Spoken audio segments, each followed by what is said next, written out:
What is the number of injective functions from 1 to 7 to 1 2 3 and 10।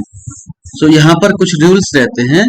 उन rules की help से हम इस तरह के क्वेश्चन को कर सकते हैं। So rules are of functions,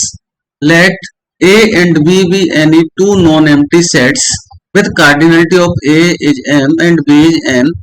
and f a to b is a function, then m greater than n होने पर सिर्फ ऑन टू फंक्शन बनेंगे और number of onto function total बनने वाले हैं n पावर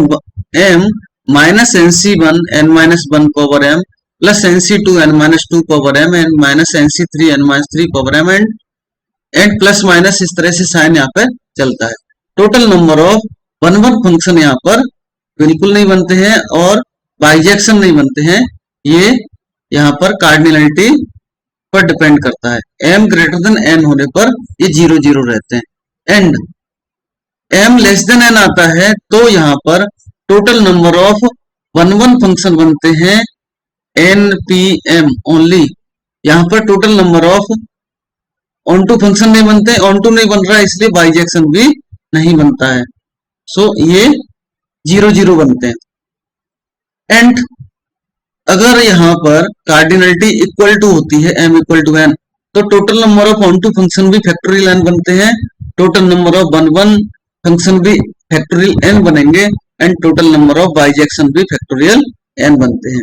एंड यहाँ पर अगर सिर्फ पूछा जाए कि टोटल नंबर ऑफ फंक्शंस कितने बन रहे हैं तो cardinality of p power cardinality of a आता है, मतलब n पावर m बनता है। अब हम इस क्वेश्चन पर देखते हैं कि यहाँ क्वेश्चन में जो गिवन है वो किस तरह से गिवन है। यहाँ पर function f a to b इस तरह से बनेगा तो a सेट हम कंसीडर करें यहाँ पर 1 2 एंड 7, तो यहां से cardinality of a equal to मिलता है 7 and b equal to consider करें 1 2 एंड 10, तो यहां से cardinality of b equal to मिल रहा है, cardinality of b equal to मिलता है 10। इसको हम कंसीडर करें m एंड इसको कंसीडर करें n, तो यहाँ पर total number of injective functions means npm ये बनेगा, n हमारे पास है 10, p